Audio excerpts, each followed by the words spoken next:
wow. I'm military man, so I might come on, I might go off.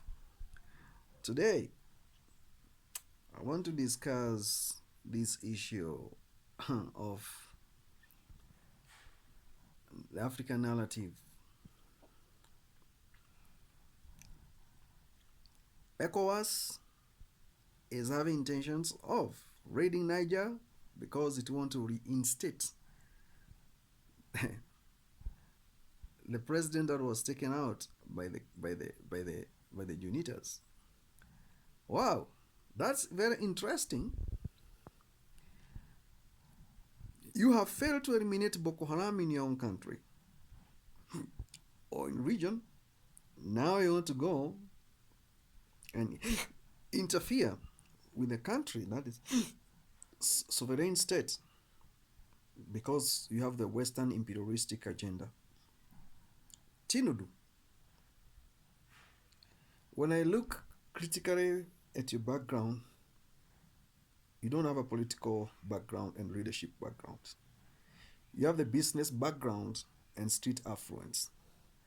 And those stereotyping syndrome will not help you lead a country of more than 200 million people to war. That one, definitely, it will not end well.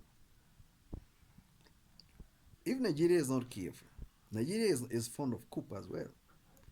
And the way the hyperinflation is skyrocketing there, they need to be very careful.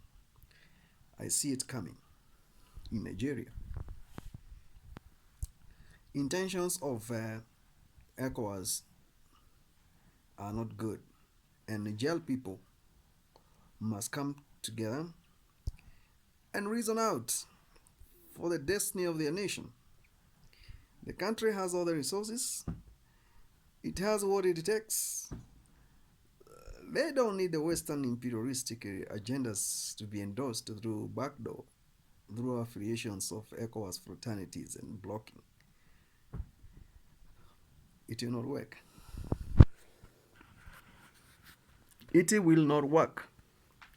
If Russia is not willing to bring Wagner mercenaries to Niger, then we can talk of something else. But now, as long as it has interest there, it's a standoff. You put the Western weaponry arsenals into the arena of the contested region, then the Easterners also deploy theirs. That's a standoff, actually. No win-win situation. You put the defensive air system, they put defensive air system. So it's good to be patriotic here. Sit down, reason out, discuss open frankly, and definitely you're gonna win through dialogue, not engaging through backdoor. What Niger is looking for is sovereignty of its own resources, integrity, and free leadership endorsed by its own indigenous people without influence from outside. And they will achieve that. Despite the problems or what they're going through, Africa should not just watch. Coup is happening in the western part of Africa. In northern Africa, that is end of the day. You can see in Egypt, it's not very stable. You know the story of Mohammed Mo, the president endorsed. Then coup came in, taken out. Now is deceased. So the jihadists are lying low there.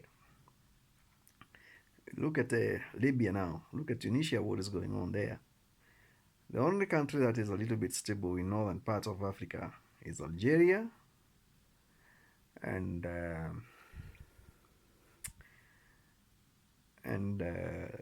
we have what do you call it, Morocco and Senegal. Any other country from the north is a problem. And what's happening now in Sudan?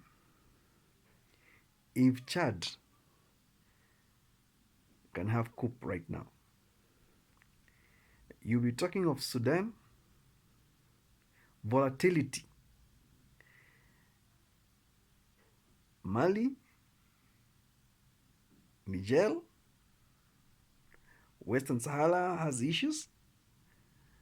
Central Africa is not stable at all, at all. Burkina Faso, Gambia, Guinea Bissau. Those are the areas that are very hostile to the West right now as we talk.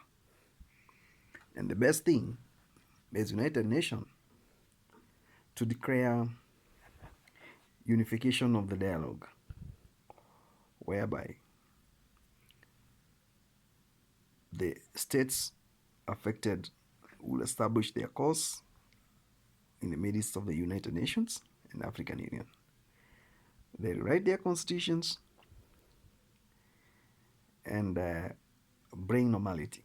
Otherwise, if there is a problem in Central Africa and part of West Africa, Africa is burning because leadership has failed.